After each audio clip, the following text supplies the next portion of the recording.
Two trucks having sex. Two trucks having sex. My muscles involuntarily flex. Two trucks having sex. Two trucks having sex. My muscles involuntarily flex.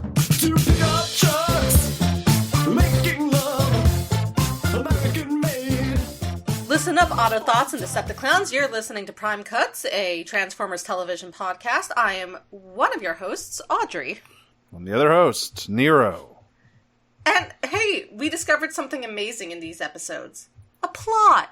Yeah, the plot is here finally. This is, if you're on Tubi like me, these two episodes mark the end of what Tubi lists as Season 1, which kind of makes sense, because this is sort of the culmination of the loose story arc that we've been following for the past few episodes. Which means we will be immediately moving on to a new series next week. No, I'm kidding. Yeah, we are not treating... while Tubi may treat these as seasons, we know better. Anime is one big block. Yeah, at this moment we're enlightened and euphoric. But yeah, this is cool. The Star Saber's finally in play. We're getting Minicon lore, including... We got a huge lore dump in this first episode. Jesus. Massive lore dump, half of it. Including some foreshadowing that I copped to because I watched the whole... I know it goes on that I quite liked. I don't know if I'm going to talk about what that foreshadowing is, but I liked it. Spoilers are for suckers. We make no promises about keeping this podcast spoiler-free. I will probably talk about it because I think it's cool. So we should go ahead and jump in here with episode 12, which in the dub is Prehistory. History of motives in the sub. Yeah, it's basically the same idea here. So we start off, and Rad is finally, after 12 episodes, beginning to wonder, hey, what the fuck is up with these minicons? So this is particularly prompted by him looking at the still dormant minicons that they have in the base and being like, what's up with these guys, actually? Yeah. And also remembering the Atlantean princess, and he's like, hey. And he says Atlantis by name in the dub. He says that it is Atlantis. He confirms that it is textually Atlantis. Hashtag confirmed. Confirmed. Yeah, he's looking at the dormant minicon panel, which hosts Runway. And he's just like, okay, so these minicons are so powerful that they caused an entire civilization to collapse. What the fuck is going on here? So, in the sub, we still don't get the names of these two in these episodes, but I cannot wait to tell you what the Japanese name for the third is.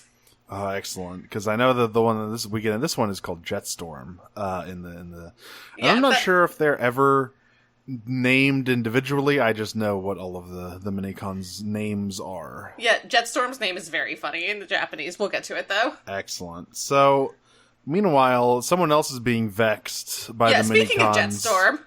Yeah, so Megatron is very frustrated by the fact that these minicons won't come out and say hello. So he's like, okay, you know those videos from let's call it 2005 to 2007 of people microwaving their flip phones? That's what we get here. Yeah, he's doing the old antler laser trick that he used to awaken Leader 1, but it's not doing shit here. Well, it is doing shit. It's making weird... It's doing what happens when you microwave a cell phone. It, explodes into, goo, except it's smoke instead. Yeah, and, makes... There's also some goo bits there. There's, weird shadows half forming out of it. It's a little eldritch horror. Which makes sense for what I know of what the true history of the minicons is. Because guess what? This ain't the whole story. This episode, they are still keeping some of their secrets. All right, minicons, keep your secrets. And so he's just like, why the fuck will this one not wake up? I am so mad.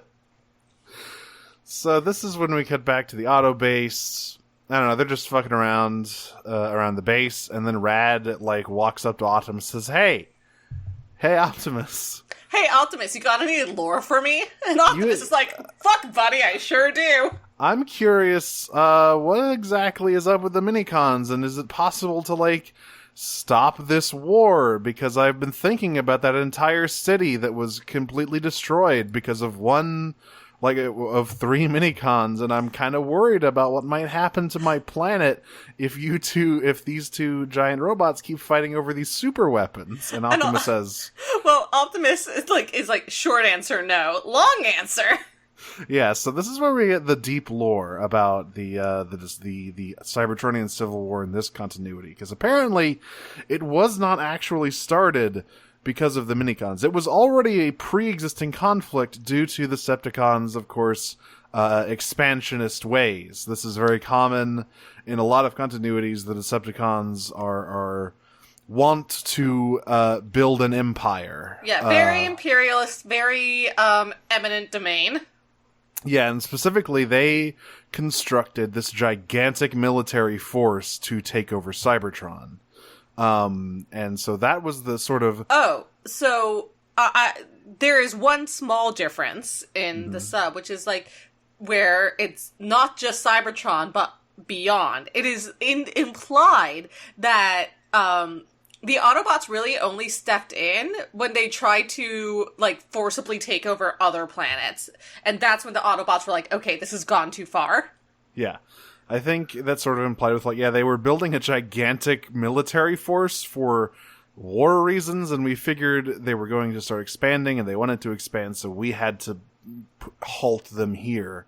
And so that went on for a while. And then the minicons were very suddenly introduced into this conflict. They just, like, appeared one day. Yeah, so there's a concept, and I do not have the encyclopedic memory for this series that Nero has, so if I accidentally land on something that is the truth here, that's by accident. But there is something within most Transformers continuities called Vector Sigma, which is sort of the wellspring from which life comes on Cybertron. One of many. There are lots of wellsprings of life. Vector Sigma was the first one. Vector Sigma is the first one. It's also the most consistent one throughout continuities. In some continuities, it is the only one. Which is why in those continuities, when Vector Sigma runs dry, it endangers the entire species. So my reaction to, like, Optimus is like, so yeah, the minicons came out of nowhere one day, and we have no idea where they came from. They just suddenly evolved into, like, existence, and all I could think was Vector Sigma going, the girls are fighting! Well then, and creating this to say, stop, you guys! I will say this, there is no Vector Sigma in any of the Unicron Trilogy shows. That's not surprising. The Unicron Trilogy shows put much more of a focus on Primus, the god of Transformers. Not necessarily Armada, but Energon and Cybertron put a lot of emphasis on it. Listen, it's called the Unicron Trilogy for a reason. Yeah. We under that guy will ever show up in this show. It's fine. Don't worry about it. Seems unlikely. But yeah, so I mean, if Vector Sigmas theoretically wanted them to stop fighting, I don't think the correct choice was, I'm going to introduce a bunch of tiny little robots who, if you combine with them, your power gets multiplied like 1 billion-fold. That seemed like a bad choice, because what happens is that the war becomes much worse, because everyone is power linking with minicons, and Megatron is just cutting a swath of destruction across the entire planet.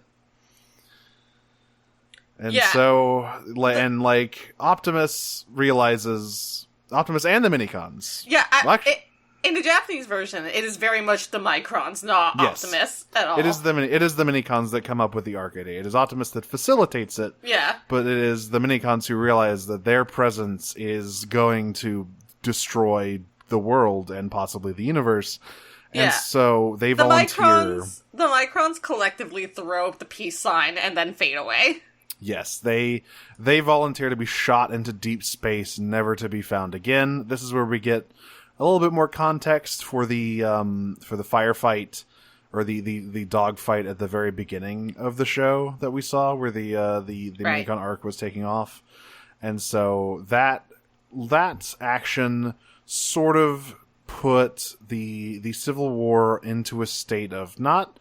It didn't make peace, but it was dormant for a while because of obviously they don't have the Minicons to boost their weaponry until some fucking dipshits in Nebraska fell into a cave and touched a rock and everything exploded. When we say to go out and touch some grass, this is not what we're talking about. I know it's green red, but it's not grass. And so I will. So what? First thing is I do just want to mention we do see. After the Microns wake up, we see like sort of the process. Yes. Of both the Decepticons and Autobots. Now I wanted to talk about something here because this is the first step of the foreshadowing. When Rad touches the Minicon thing, 3 beacons of light shoot into space. One red, one purple, and one teal. Now, we don't see where the third one goes. Don't worry about it. But obviously the red and blue ones go to the Autobot and Decepticon bases on Cybertron, where we see Optimus organizing the mission to Earth. So he brings his finest warriors there. He leaves Cybertron in command of his finest ally and second in command. Very special boy. Now, so this is Jetfire. He won't show up for a little bit later, but his introduction to this dub is very bungled because of first of all, Optimus calls him Thrust. You're shitting me. He calls him Thrust, and also Jetfire's voice is really weird and not the guy who would voice Jetfire. It sounds... I don't know what it sounds like. It sounds almost like Rad's voice actor. It is not... Like... What little you see of Jetfire, he's in silhouette, but like this is not an accurate. Yeah, they literally call him Thrust. That's extremely bad. It's terrible. It is one of the worst like name flubs in this entire show. Is it? And they do include Thrust later on as a character. Thrust is a character. Thrust is a character in the arc that introduces Jetfire. They show up at the same time. Absolutely phenomenal stuff. So they've kind of flubbed that, but we also see how Smokescreen ended up separated. Yeah, because what happens is... So I misspoke when I was talking about Grap last week. He didn't come in at the last moment with the Minicons. He came in at the last moment with the Autobots. So what happens is... Hotshot, Riddler, and Optimus are going through the space bridge where the Smokescreen busts through the crowds like, wait, Optimus, I want to go with you. So he jumps in after them, and presumably the coordinates were shifted in such a way that he got shot into the city instead of, like, where the rest of the Autobots teleported down to. The funniest part of this is that he, like, bodily shoulders his way past Jetfire, who is, like, twice his size. Yeah, Jetfire is huge. Jetfire is a big old shuttle boy. It's his sort of like one constant between continuities, him big. Yes, Jetfire is always large. So that's why House Smokescreen ended up buried underground. He just wanted to come with, like, and they seem happy to have him.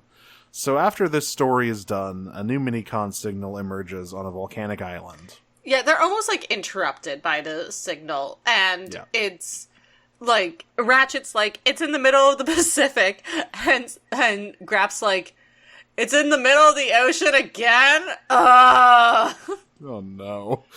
You weren't even there for that one, Smokescreen, but I guess yes, he probably... was. Oh, was he? Yeah. Oh, that's right. Episode. Yes, that's right. That was 11. I forgot.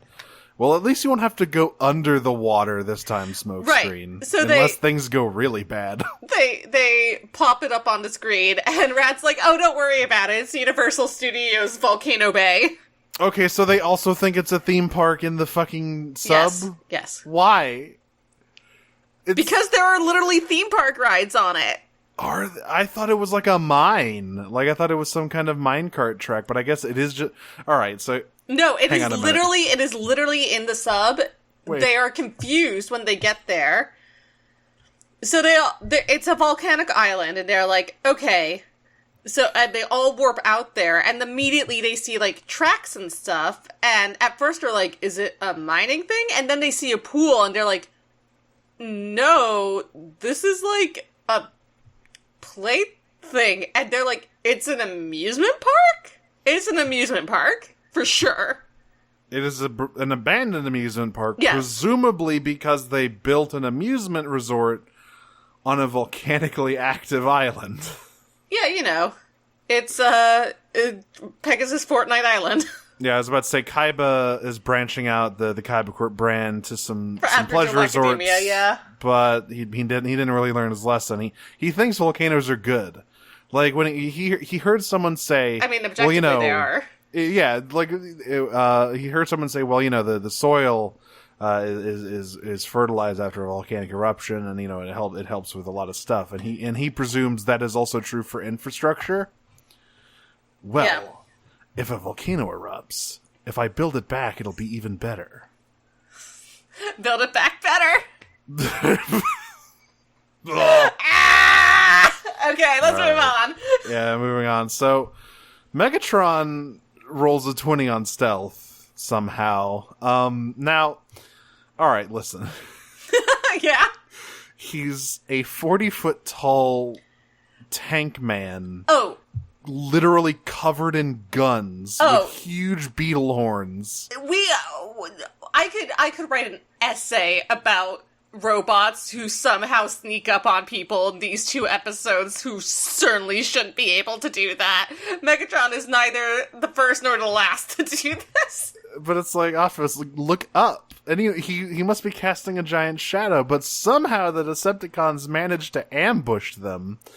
And send everyone into a tizzy. Optimus sends the humans and the Minicons to do some scouting while they fight the Decepticons there. And Rad, of course, gets the idea, like, well, you know, it's probably pretty dangerous for us to actually be running around. Why don't we just use Laserbeak to do it? They're getting smarter. Yeah, I mean, again, a lot of Microns and children almost die in this episode, for sure. One Minicon gets basically all of them. one Minicon gets very, very toasty. But it's okay. So, I mean, we're approaching the end of these kids accompanying them out on the field, I think. Like, that's pretty much done at this point, I believe. Mm-hmm. Presumably because of the events of this and the next episode, they're like, well, seems like it's just getting worse and worse. Although I think the thing that they actually say is, well, the Star Saber is here now, so we probably shouldn't put anybody anywhere near that, especially the humans. Right. So they're fighting. So there's a firefight. Really good line here, actually, from Megatron that just, again, makes my heart smile because I love seeing, like, Transformers fanon vocabulary used, which is, Megatron specifically says to the Decepticons as they all start engaging in a fight, reduce them to slag. Hell yeah. Which if you go by, you know, Transformers slang terminology, he's saying reduce them to shit. Yeah. Pretty good. Are they there's some talk from Cyclonus and Demolisher where they're afraid of giving up their position. I don't think they're really concealed. You're just firing from the mountains. Yeah, I mean, I was a little distracted during this part, if I'm being honest. I sort of came back just in time for Starscream to power link with Swindle or Zap? Grid. No, Grid, yeah. To power link with Grid, use his null ray cannons, and fuck Optimus's shit up. Which in turn gets him praise from Megatron. Megatron says, without any, like, snideness or anything at all, good work, Starscream, before engaging Barrel and following up on his attack. So, cherish that praise, Starscream, because it's never going to happen again. It's very rare, Starscream. Hold on to that. So yeah, he gets hit by the null rays, and there's a really Red Alert has an extremely funnily flat delivery. After he gets it, he goes Optimus when Optimus is like on the ground in pain, which is like he literally was just reading the word off the page, Optimus. And this is when the minicons they're eating her, and then they're gonna eat me. Oh my god! So this is when the minicons are spurred into action. They have been hiding in the cave with the humans, but they decide, you know what? This is our war too. Fuck these Decepticon bastards. Pew pew pew. So they man the artillery on Optimus's base form, which he deployed earlier, and they just start blasting the fuck out of Megatron. Yeah. Like, they just unload into him, and he is forced to retreat. Yeah. Meanwhile, the kids find the Micron that's on this island, like, inside the roller coaster. Yeah, it's like a fucking collectible in a racing game. And they go, Optimus, we found the Micron, it's inside the roller coaster. And Optimus is like, are you sure? And they're like, yeah. Alright, It's sick. like, great, good talk. Alright, let's go. Red Alert Hotshot, you handle things here. So they power link, and the brief voice clips they have sound really fucked up. Their voices are wrong. Red Alert has Optimus's voice. And I think Hotshot's line is delivered by Cyclonus's voice actor? Doing great on all fronts here, apparently. I don't know what happened. Were they not able to get those two voice actors in to just say, like, power link? Because that's all they're saying.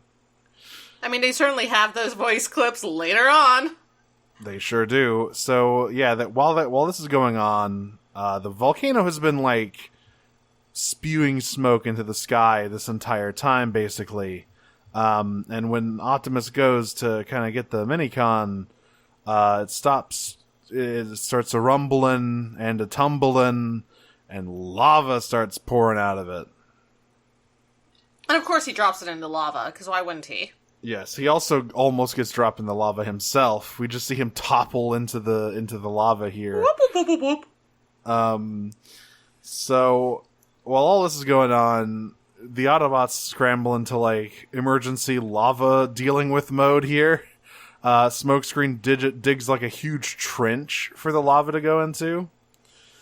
And, like, they're just trying to keep this contained so it doesn't, become an issue.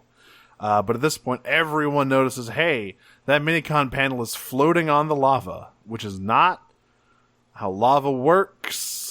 But I guess this is, like, fucked up space metal, so maybe it can float on lava.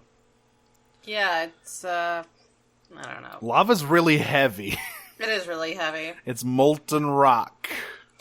Anyway, Sandstorm's like, I'm gonna get you, and then in Japanese, he sure does grab it, and he says, get you.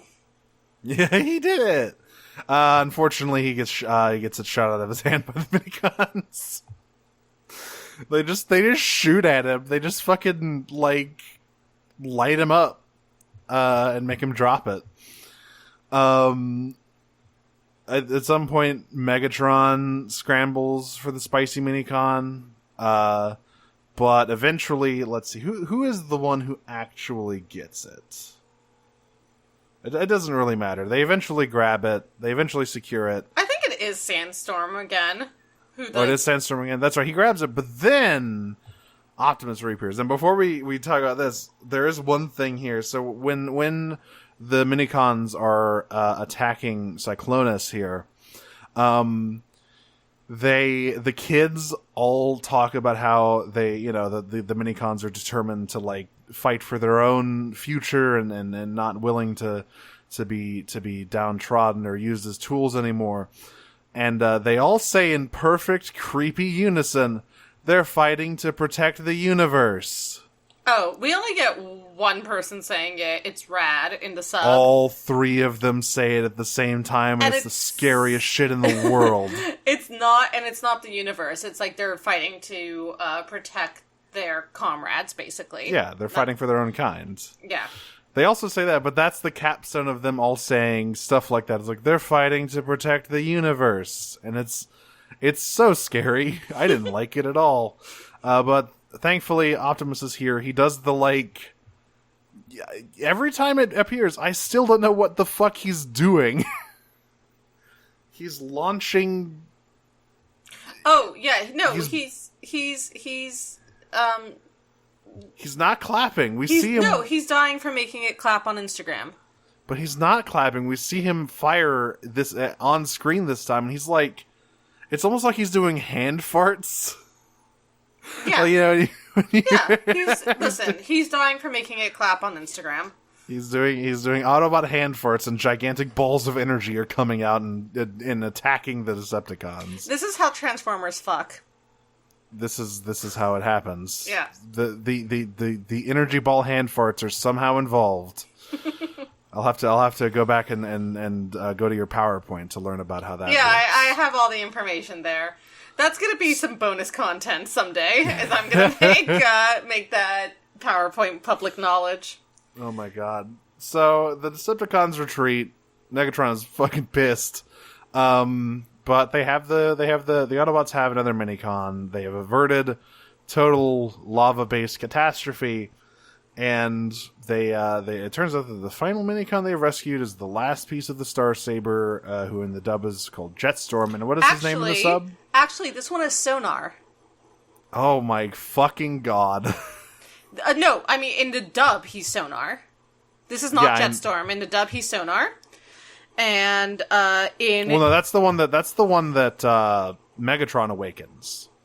Megatron awakens Sonar at the very end. Jetstorm is the one who was rescued from the volcano.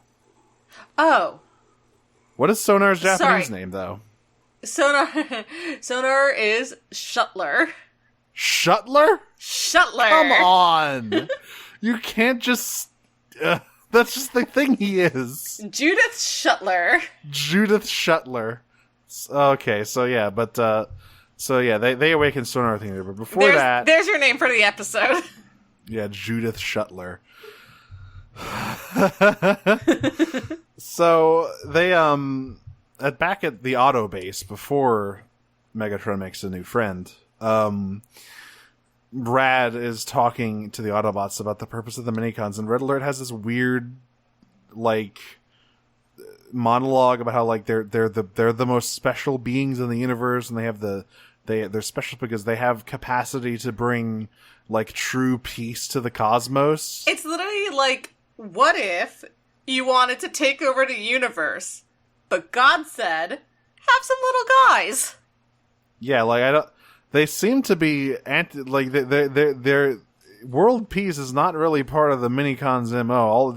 Destruction seems to follow wherever they go, really, which isn't their fault. But I mean, yeah, I don't know where you're getting this, Red Alert. All of the Autobots are basically like, yeah, we think they're the most special life forms in the universe. They're a special little men. That's true. And I will say that it's kind of weird that this episode is episode 12, because we've had like a bunch of previous episodes, and we're only now really getting around to like, what's the deal with the minicons? What do they think about all this? Do you need lore to sell toys? No. So that's true. You don't. This should not surprise you. It does help, though. Maybe. But, yeah, but I guess they were just too caught up in we gotta find little guys for the rest of those episodes. So yeah, this is when we get to the moon base, and this is where the foreshadowing happens. Now, yes, if for some reason you're afraid about being spoiled on Transformers Armada, I don't know, skip ahead like 2 minutes or whatever. So when they're talking about the minicons, it like zooms in on Jetstorm's panel, and the transition to the moon base is that the M from the minicon symbol is projected over Earth's moon. Now, the true origin of the minicons is that they were created by Unicron to sow chaos and hatred, like further spread and divide violence, through the Transformers. Like, they were created to worsen the Civil War. And it is only through the sort of weird time loop that happens near the end of the series where the humans loop back to when the Minicons were first created and make contact with them that the Minicons were actually able to gain sapience. Otherwise, they would have been tools of Unicron. Now, the M in the Minicon symbol is meant to resemble Unicron's helmet. And the M being projected over the moon is foreshadowing that Unicron is currently disguised as Cybertron's moon. I mean, it all makes sense. It all comes together, and that third trail was alerting Unicron that the Minicons had reawakened. Mm-hmm. Which is why Sideways shows up very shortly. My favorite bitch. My favorite bitch! Unicron literally created him to cause drama on purpose. He really, again, I do enjoy Starscream in the Unicron trilogy, but because he is the way that he is in this particular series, we really miss, like, some genuine bastard energy. Like, bastard, double-crossing, treacherous energy. And Sideways, ooh, I can't wait for us to meet him, because he fills that niche so beautifully. Sideways, and to a lesser degree, Thrust as well. Thrust is almost the true Starscream of the Decepticons. Because Sideways is such a different deal. Sideways... I guess a little bit Wheeljack too. Yeah, sort of, but that's a different sort of turncoat thing. Yeah, that's a drift situation. It's like a reverse drift. Yeah. Tokyo reverse drift. But yeah, that's where we end here. So yeah, welcome back. If I guess you didn't want to be spoiled on the truth of the Minicons, you'll learn that in like, I don't know, a couple months, I guess. Yeah, so that Megatron awakens Sonar and seems very pleased by this fact, or I guess Shuttler. What the fuck are the other two called? I need to look this up. Wait, no, I got it. I was just on it. What are Runway and Jetstorms? Let's see here.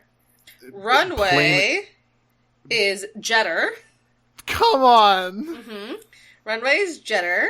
Oh my god, what happened? Jetter Robo. And Jetstorm... Stop. Ads. Thank you. Jetstorm is Mach. That's better, I guess. Yeah. But Jetter and Shuttler? Uh-huh. God. Uh-huh. Oh. You sound upset. You sound mad. I'm not sure why. It's beautiful. It's beautiful just how little thought was put. I mean, there was barely more thought put into the English names. Most of them were just like slapped on names from past series. I mean, the thought is we want to keep our IPs. Yeah, the thought is we need to refresh these trademarks, and it doesn't really matter if the character we tie it to has any sort of resemblance to the other one. Which is why Swindle is a little race car man. So funny. Also, I apologize for calling Swindle a Stunticon before. He's a Combaticon. I know. He's a Combaticon. I know my Transformers. Thank you. Remember that time in G1 where he sold all his comrades for parts in the worst episode of G1? BOT. God, I'm obsessed with Swindle. He's like one of my favorite characters. He's fucking hilarious. So let's get into. I'm excited to talk about this one because this episode whips ass. This is episode 13. This is a great episode. In the sub, it is the Sacred Saber. Ooh, that's cooler than our. Although this one is also kind of evocative. It's Swoop in the dub, which is like the Decepticons. Now, that's not who Swoop is. Yeah, Swoop's only appearance in the Unicron trilogy, other than a toy during Energon, is a name.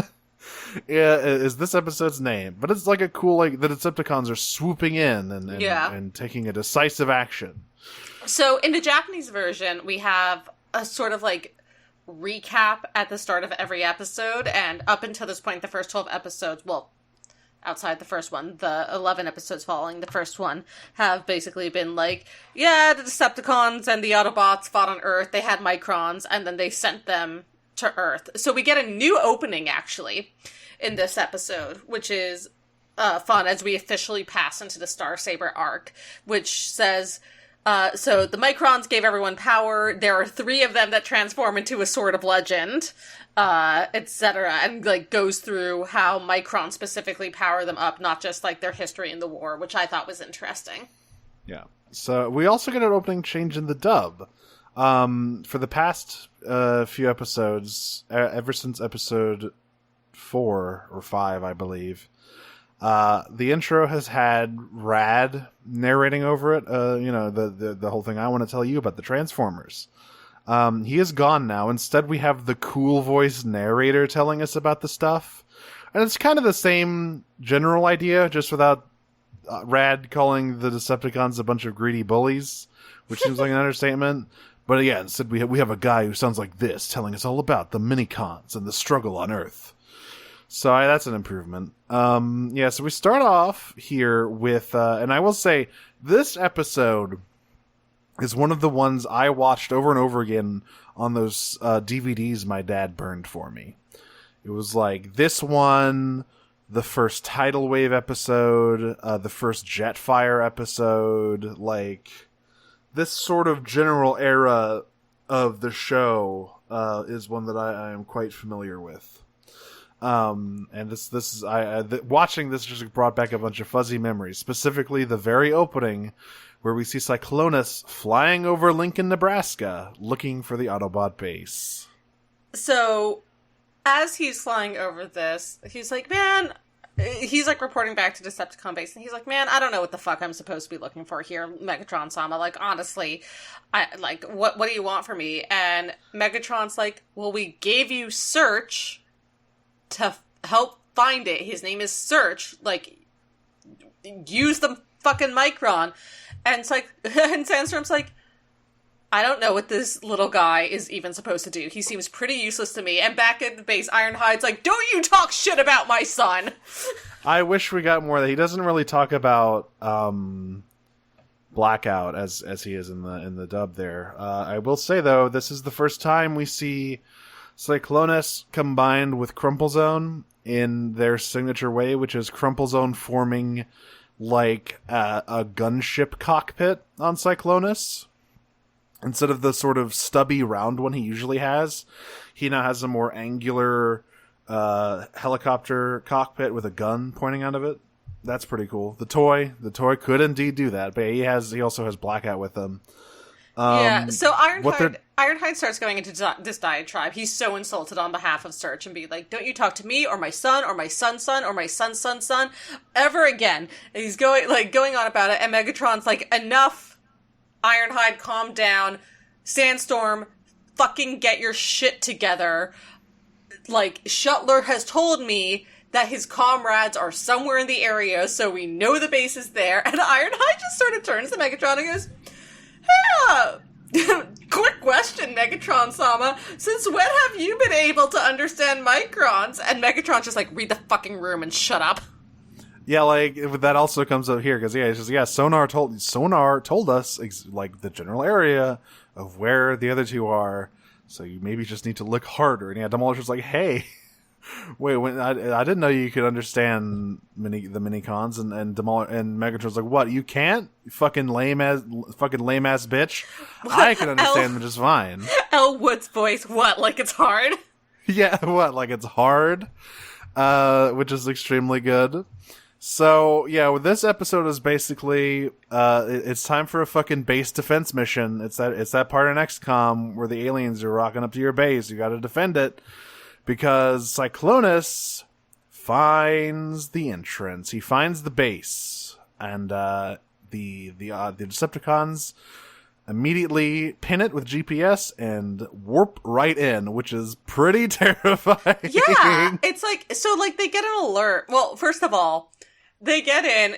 There's a great exchange between Sandstorm and Megatron here, where Sandstorm's like, hell yeah, we're in the base. I can't wait to wreck shit. And Megatron's like, no.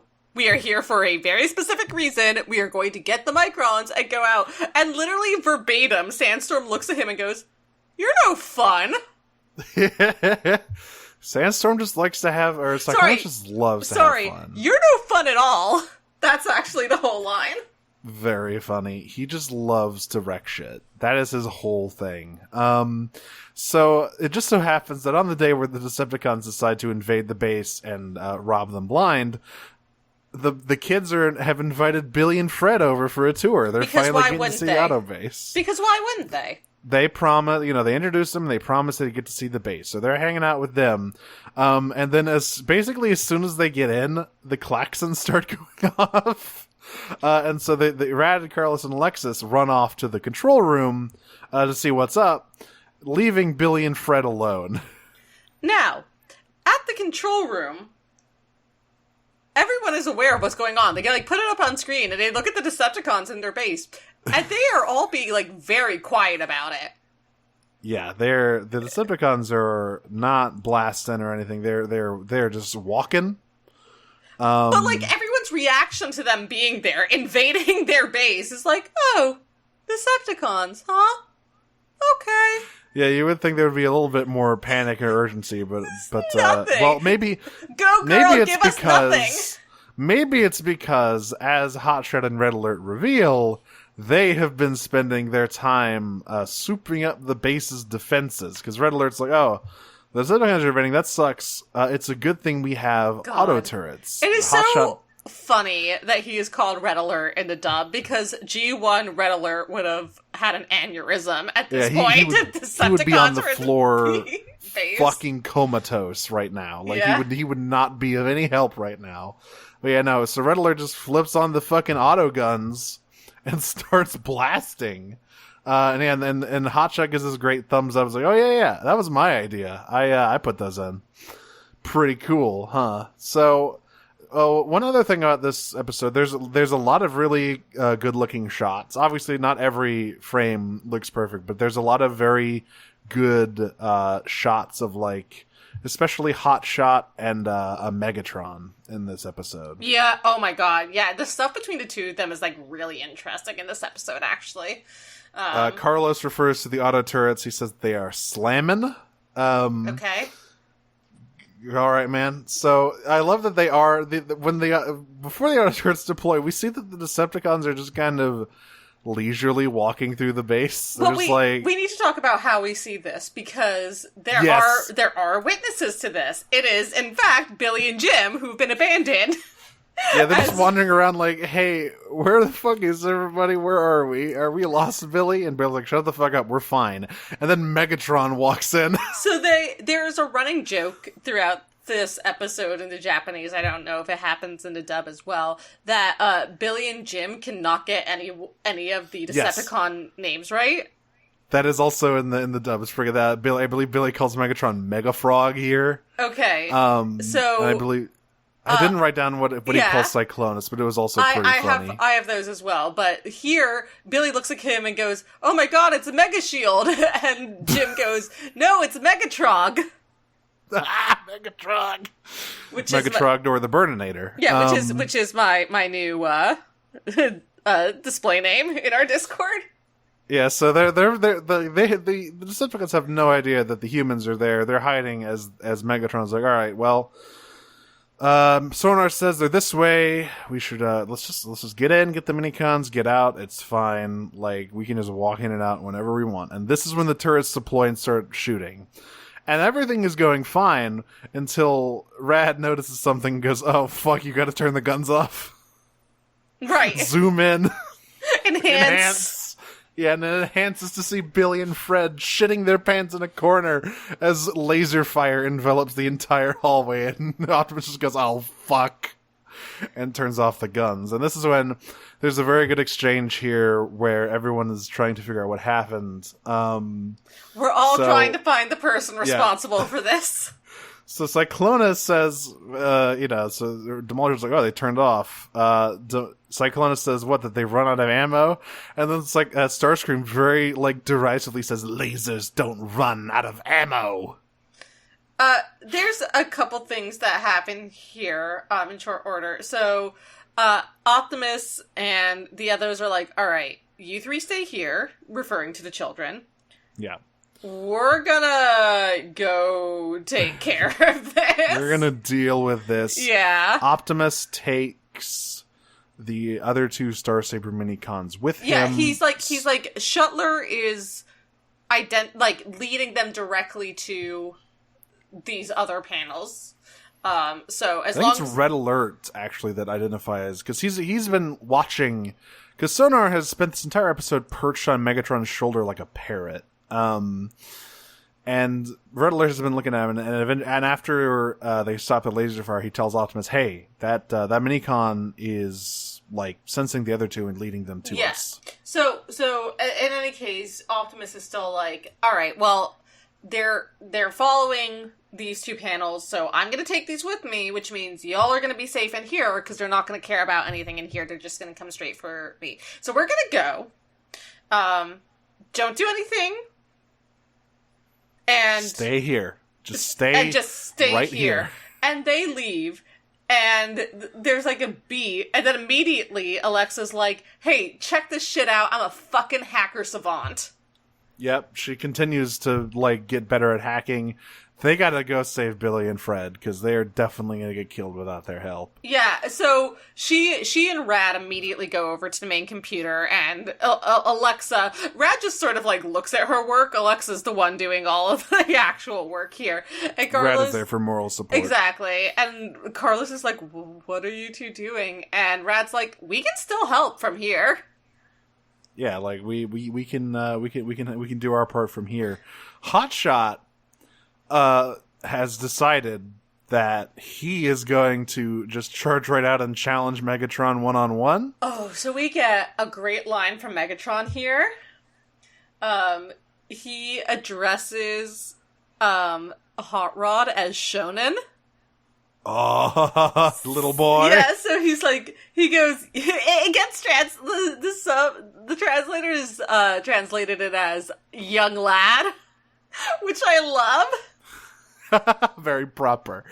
I love that. Yeah, so yeah, Hotshot just rocks up into this hallway here. It's like, "All right, man, I'm gonna fucking kick your ass." And Megatron's like, "Okay, where's the fucking hidden camera? Where's the prank happening?" He doesn't actually say that, but that's the mood he has. Like, "All right, sure, come on then." So Hotshot just shoulder charges straight at him, and we get a new ability from Megatron's horns. Why the fuck hasn't he done this before? This is nuts. It's so cool. His horns shoot out and clamp around Hotshot's fucking neck. What? You can do that? Yeah, what? First of all, you can do that. Second of all, why haven't you done that?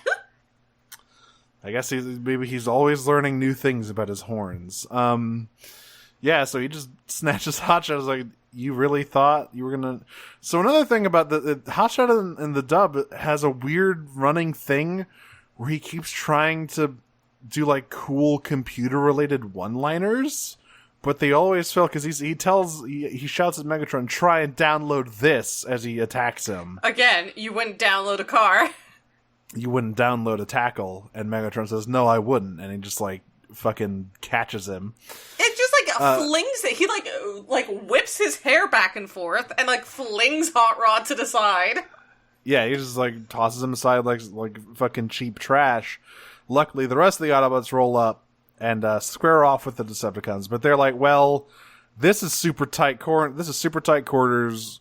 They have a lot of weaponry. They have minicons. We need to regroup." And so, Smokescreen lives up to his name by pressing a button and deploying a smokescreen. This is like such a weird outlier ability for Crane to have, but go off, dude. To be fair, it was a wall-mounted button. This is not something he can do. I assume this is just sorry. I looked away from my screen when this actually got deployed. So. He stealthily backed into a wall and pushed a button. It's just very funny that it was Smokescreen that did it. Yeah. So they all disappear, and a huge steel bulkhead closes between the Decepticons and the rest of the base here.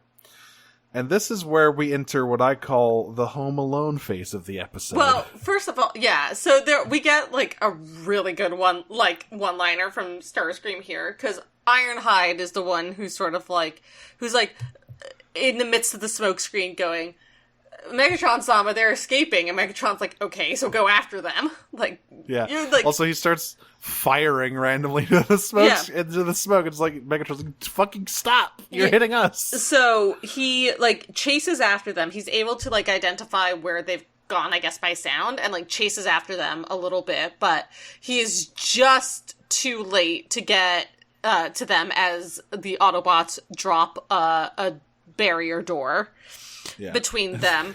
And which he tries shoulder checking. He tries knocking it down by, like, shouldering it. And they just, like, blast it open eventually.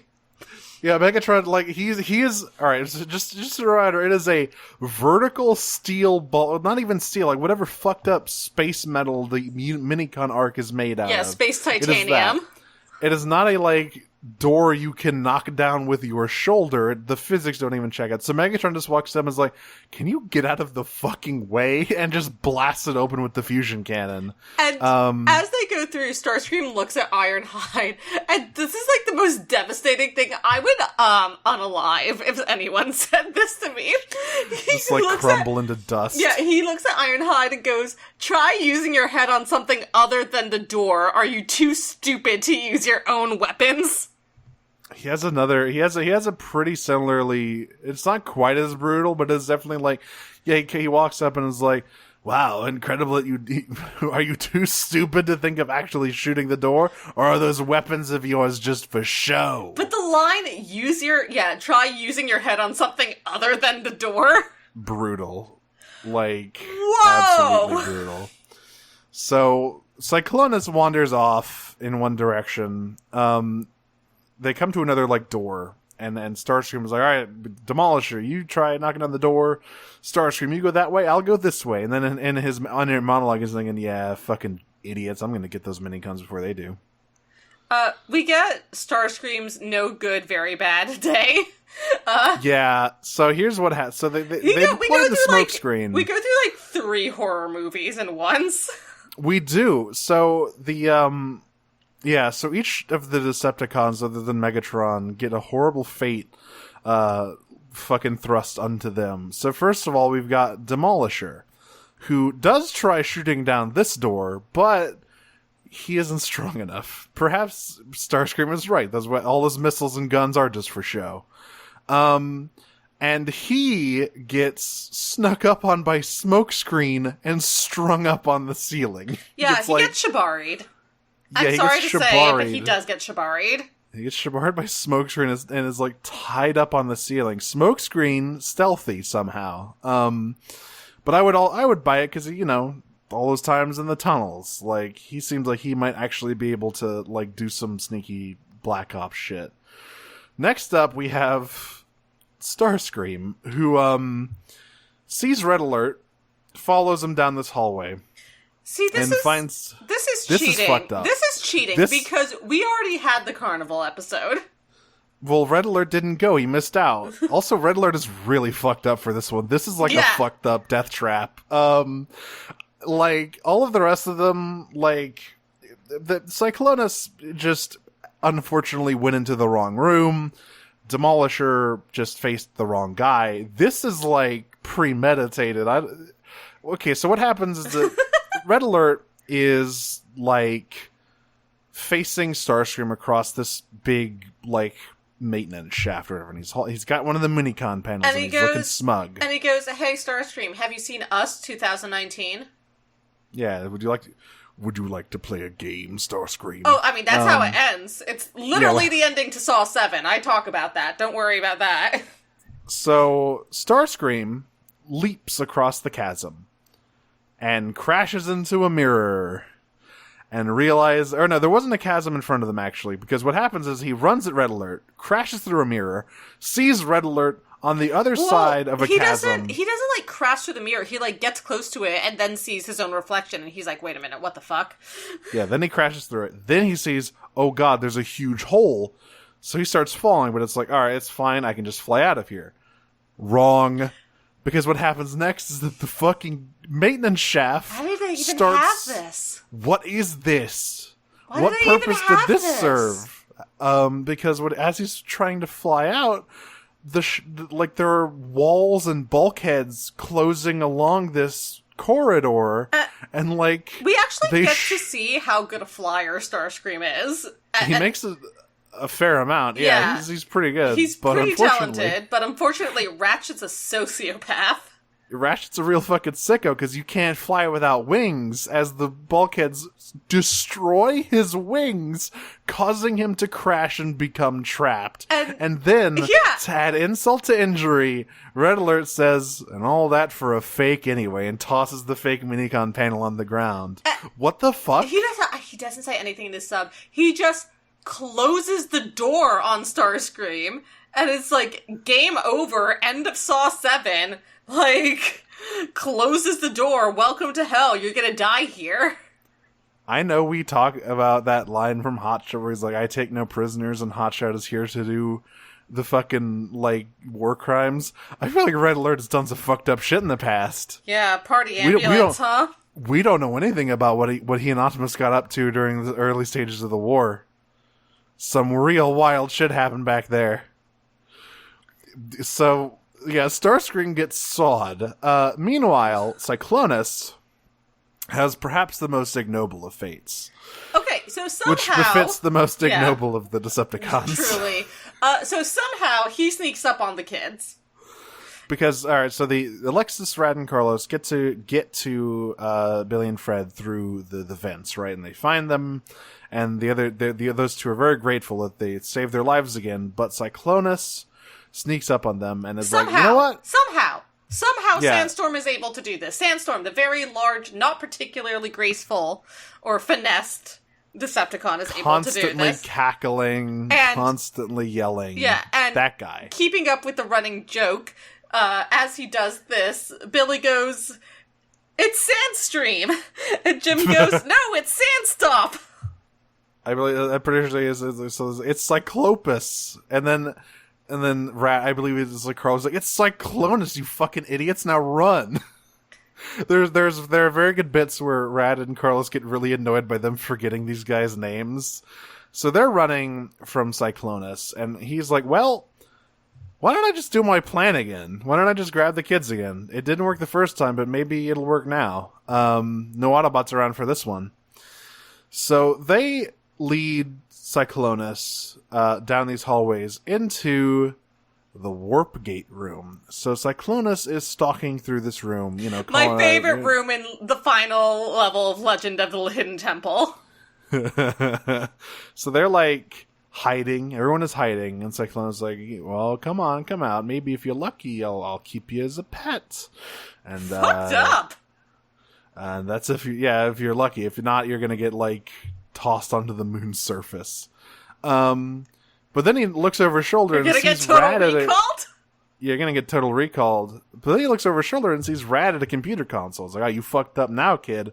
And Rad says, you fucked up. We're gonna interstellar your ass." He activates the warp gate and shoots Cyclonus into the side of a mountain. Which is fucking incredible. Like the Arctic. Like in the middle of fucking nowhere.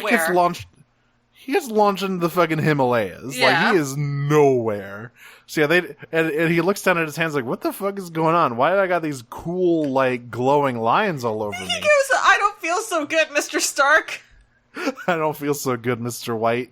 As a reminder, Rad's last name is White. And yeah, he gets shot into the side of... and he gets shot into the side of the fucking of like K2 or whatever. And he's just we just see a shot of a Cyclonus shaped hole in the snow, which is incredibly good. So that is all of the other ones dealt with except for Megatron, who has been chasing Hotshot around this entire time. Hotshot and Optimus.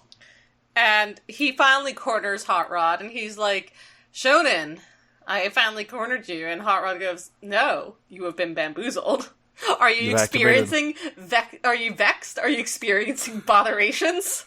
You've activated my fucking trap card, Megatron, because they have set up a, once again, saw trap I don't know what the fuck is going on here, but they have like a whole electric torture frame. So Optimus here. shows up and he's like, hey, let me see your skeleton while I cartoonishly electrocute you. He does a cool pose. He's like, he shows it, he's got his arms crossed. And it's like, we got you this time, Megatron. As Megatron just gets shocked to shit. And then Megatron says, you know what? Fuck this. I'm just gonna start blasting. And if you don't want this base to come down on our heads, you'll give me that fucking minicon. And just starts firing wildly at the walls. Yeah, and Optimus has a great line here in the sub, which is, what a tremendous guy. I love that. I think in the tremendous. I think in the dub is like, he's completely lost it. Like, he's gone fucking nuts. I'm not sure he ever really had it, but, you know, go off, I guess. So, yeah, they, so he ends up getting, alright, so what happens is that, Hotshot goes up to tackle him again, to try to, but, of course, fails, because you can't just 1v1 Megatron without some kind of super weapon. I wonder if that'll ever come out. And there's certainly not within the next 5 minutes. There's image of Hotshot pinned beneath Megatron's foot with his cannon pointing at his head. Believe it or not, is a recurring image in Armada. This also is a very well-known cover from one of the comics of Hotshot being crushed beneath Megatron's foot. Megatron here threatens to execute Hotshot if Optimus does not give him the minicons. Just like, alright, listen, it's fine. You can give the minicons, if you want to see this little brat's head get blown off. That's cool. I'm not playing, bitch!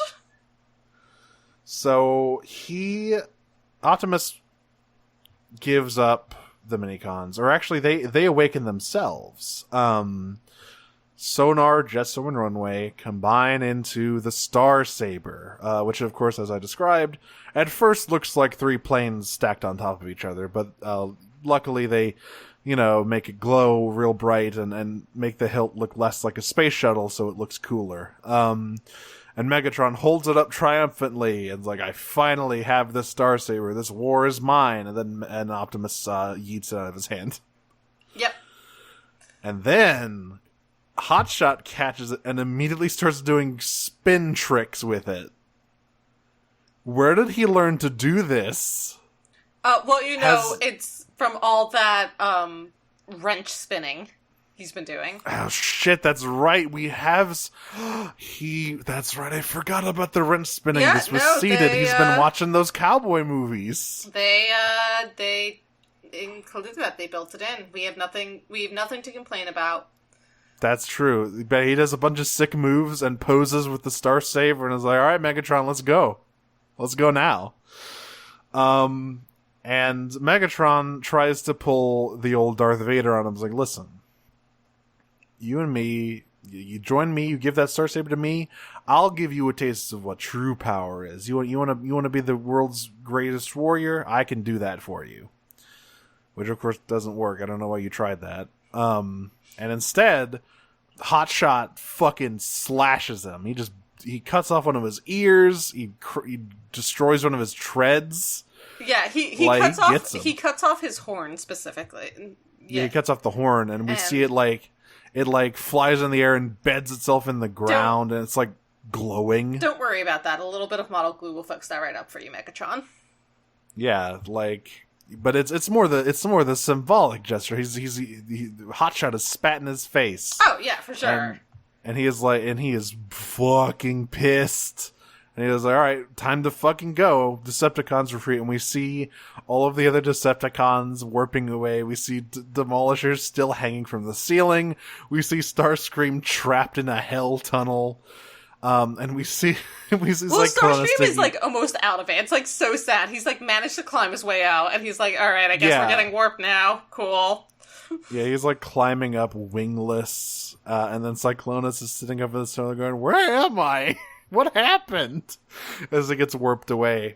And yeah, that's the Decepticons have been thoroughly beaten back, and the Autobots now have the Star Saber, which Optimus officially like bestows upon Hotch. There's also some odd dialogue from Rad when the humans walk in on this duel he and Megatron have, where he talks about like you gotta connect to the sword, you gotta like power link with the sword in your mind. My favorite line in this entire scene is a line from Billy, actually, which is like, wow, you guys really beat that forkhead. Forkhead. So, we cut to the moon base, and all of the Decepticons are, like, patching themselves up. Megatron is getting his horn reattached, and he's like... Okay, so this brings up an interesting question for me. Who in the Decepticons in this continuity is even, like, remotely a medic? The only one I'd remotely trust is Starscream, ironically enough. Like, that's not a sentence I usually say. In a rare twist for the Transformers franchise. Twist, Starscream is the most trustworthy and competent one in this situation. Because Demolisher has guns for hands, and I don't... I know we talked about another... I know we talked about another really stupid helicopter who was extremely good at brain surgery in the last episode. I don't think Cyclonus is that. I think he might just be really stupid and violent. Yeah, I wouldn't put Sandstorm anywhere near my brainstem. Nope. So yeah, it's probably... And also might just be like some machines, like some automated medical stuff. And Megatron is just like, I am going to fucking murder that little yellow bitch. I am going to turn him into slag. And he just like grips the armrest of his throne and just screams into the void. Yeah, it's really funny. He just screams and that's how the episode ends. Yeah, and all the other Decepticons are also patching themselves up because they all, especially Starscream. Starscream got super fucked up. And just like everyone is mad, everyone is pissed. They lost the Starsaber. They were defeated humiliatingly, and like, what do we do from here? And the answer is we start a pretty cool arc of this show, because the plot is here, the Starsaber is in play, and a little guy named Scavenger is about to show up. Also, Smokescreen will soon become their sniper. That's his role on the team, by the way, pretty much. He's a sniper. I mean, like what else is he doing, honestly? Like I said, he's on that Black Ops shit. He will. I thought he was going to garrote Demolisher when I first saw him going for his hook. I was going to loop it around his neck and, like, squeeze. But no, instead he just hogtied him. Shibari'd him. So yeah, that was Swoop. Good-ass episode. I'm very excited for the next sort of movement of Armada, because I remember really enjoying this. Sideways is going to show up. Scavenger is going to show up. We're going to get the start of the Starscream and Hotshot rivalry. It's cool. Coming up, there is a sword duel between the two of them on like a rainy Scottish field. Perfect. Hell yeah. But what about questions about these two episodes? I got Discord if you got Twitter. Sure, we have one on Twitter, I believe. Let's see. Yeah, we got one on Twitter from at Casey Cosmos, Casey Christmas Creep on Twitter, who asks, "What's your signature Home Alone trap? How deadly is it in real life?" And there's another half to that, but let's answer this one first. Do you have like what if you were in a Home Alone type situation? What would your signature trap be? What would your like trump card be? I think it would probably be putting something heavy like on top of an ajar door. The classic. Yeah. I think maybe but, would it be any like flavorful object? I mean, if I had the time to do it, heating up like an iron. Oh. And I thought that it would actually like stay hot, but besides that, probably not. But I'd probably use the iron in any case because it's like the right shape and size and density, regardless of whether it's hot. I think like Legos on the floor leading into like you stumble and fall into some unpleasant substance is a classic. Like you trip, you fall into some like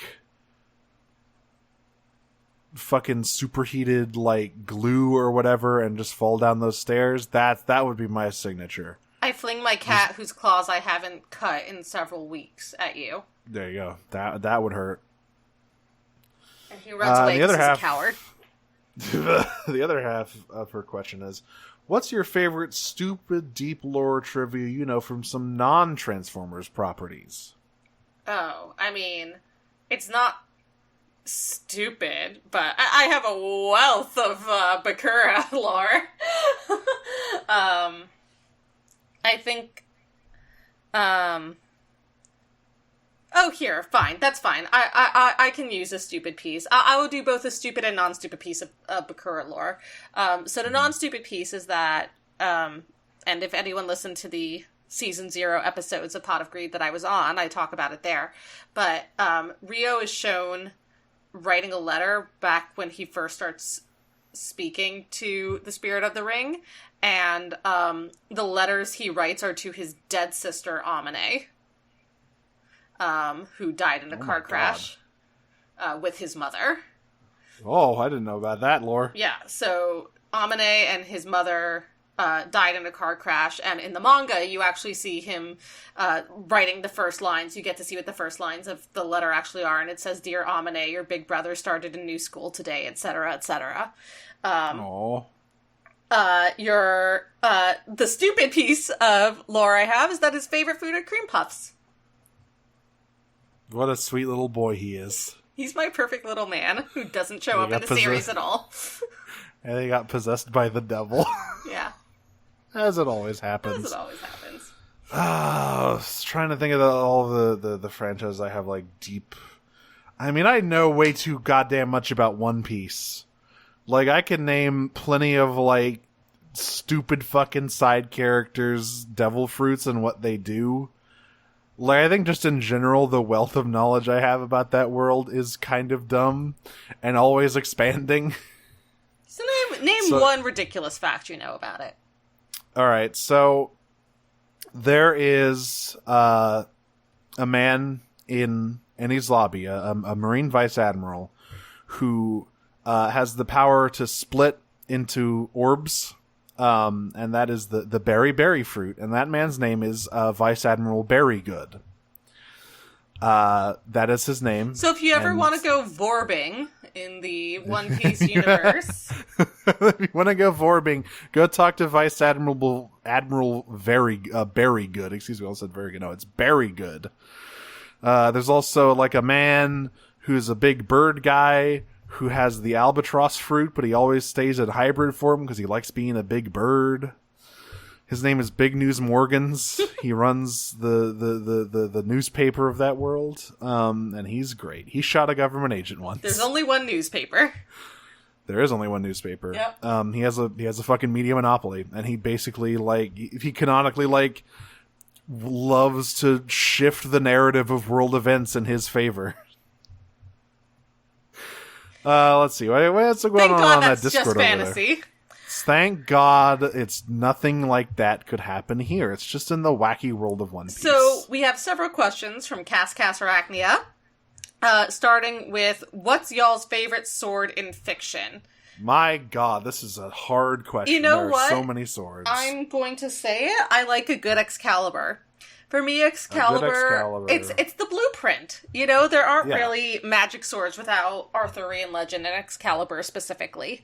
So, what's your favorite interpretation or incarnation of Excalibur? I mean, the only one that really comes to mind, honestly, is Soul Eater, which sucks because Excalibur and Soul Eater is so bad. The fucking Troy Baker one? Yeah. The one voiced by Troy Baker in the dub? Oh, man. Yeah. I mean, I guess it is one of the few, sentient Excaliburs. Right. I mean, there's only so many, but, that's the one that it is, I would say, probably the, most notable interpretation of Excalibur I've ever seen. If not my favorite version. I mean, I guess one of the obvious answers for me, if I want to go real obvious, would be the Sword of Protection from 2018 She-Ra. I do think it has a good design, but it's not really one of my favorite fictional swords. I like... there is... So, a few things. There is the level 80 Dark Knight sword in Final Fantasy XIV, is a gigantic slab of iron with like a glowing eye in the center of it, and it's called Shadowbringer. Oh, which you And can that's play fucking- up for free up to level 60. And that's fucking cool. There's no lore behind it. It just looks sick as fuck and is called Shadowbringer. There's also Kai Kisuke from Guilty Gear. He has a sword that his wife lived in for a period of time. You know. The sword was his wife. Kai Kisuke really is kind of one of the ultimate anime wife guys when you really dig when into you're both a wife guy and a knife guy. it. And the follow-up to this one is, which one would we most want? Okay. I mean, the Shadowbringer it's huge. I couldn't lift it. Like, probably, I mean, it would be nice to hang on a wall. I would like to see it. I don't know if I really want it. I want Final Fantasy VIII Gunblade because it's so stupid. Ooh. It's so good. I forget, does that one shoot, or does that stay in line with, like... No, it shoots, it slashes, it does, it's a gun, it's a blade, it's a gunblade. Because the lore of... The Gunblade lore in Final Fantasy XIV is incredible, by the way. Because there are multiple versions of them. There's ones that shoot, but the ones you use as a gunbreaker don't shoot. They just explode and use the magically charged vibrations to do cooler slashes. And also reflect things. You just load cartridges into your sword that make it explode. Great. Which is pretty cool. I do want a Gunblade, though. Fuck. I would blow my hand off with it, almost certainly. A small price to play for Gunblade. Exactly. And then, the second follow-up is, what about as just a sword without any magical abilities? Once again, the Shadowbringer is just a gigantic slab of iron. It probably weighs like 70 pounds. There's no magic abilities attached to it at all? I mean, not really. It's just like a cool sword you can have as a Dark Knight. Cool. I thought... oh, sorry. All of the magical stuff kind of comes as the inherent abilities of a Dark Knight. I thought a lot about this because most of the fictional swords I know are inherently magical because fantasy be like that. So I think the one I'm going to go with is actually the six-fingered sword from the Princess Bride. Which is actually just a beautiful rapier.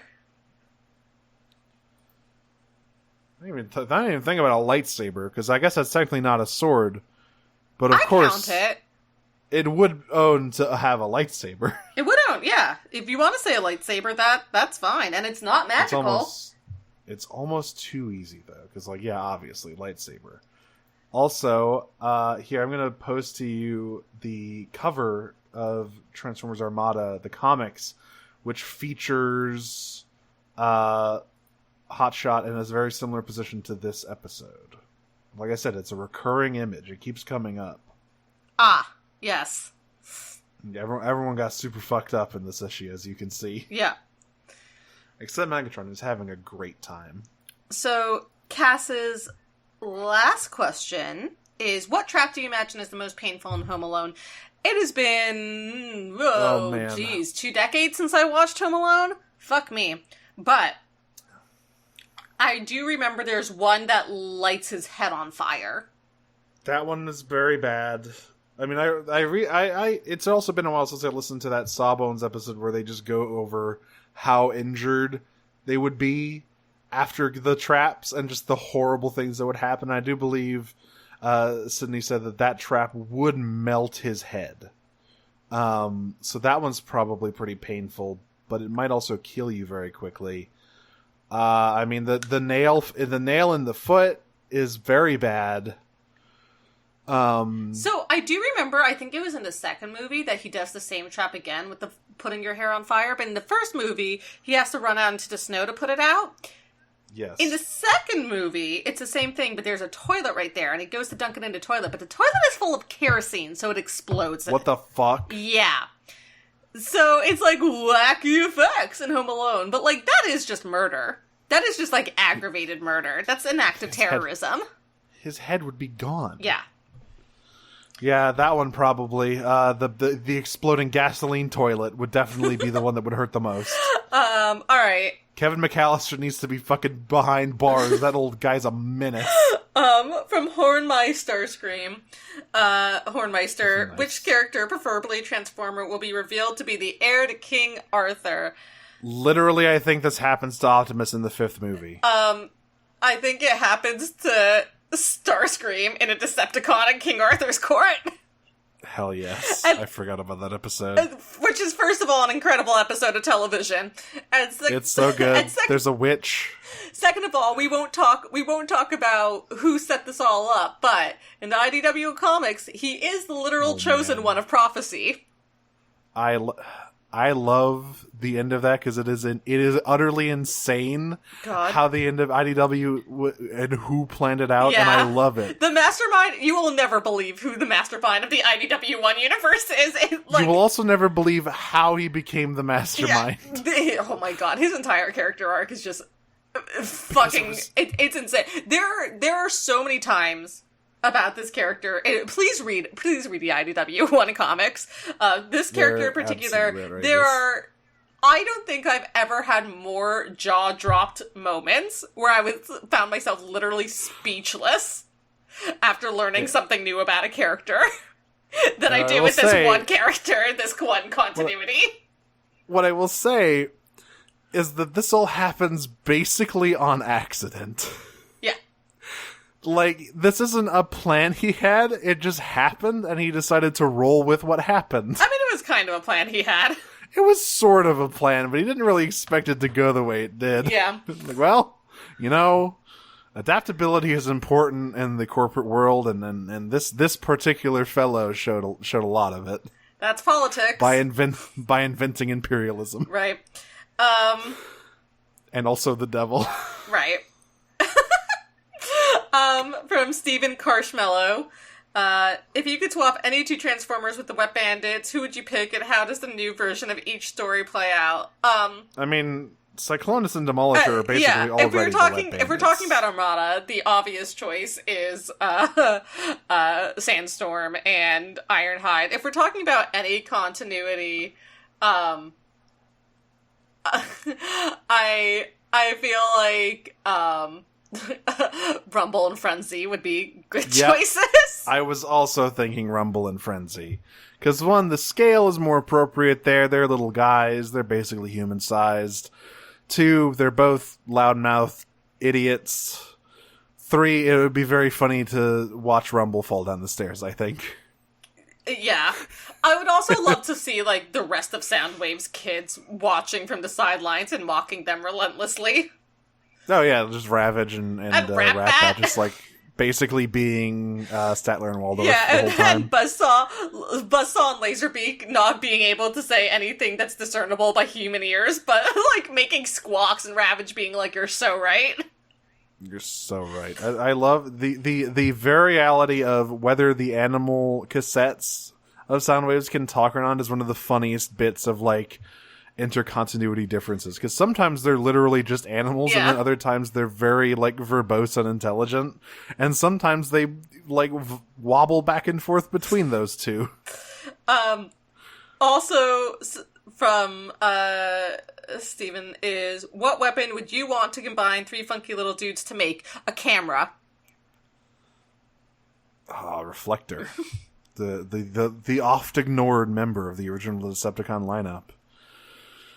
They needed three guys to make a camera. I love that for them. They had to try so hard. Let's see. 3 guys to make a weapon. I mean, we already have a sword, and spoilers, later in this show we're going to have a shield and a gun. Those are sort of the 3 main types of weapon. Let's see. I've played Chainsaw. I've played Hades. We're missing some. We're missing some. That's true. Weapons from there. But I mean, it's hard to combine 3 guys into like a spear or a bow. I don't think it's that hard to combine them into a spear.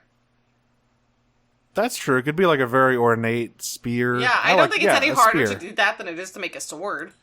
Like a rocket spear that's like self-directing and throw it like a javelin. Yeah. Pretty cool. I like that.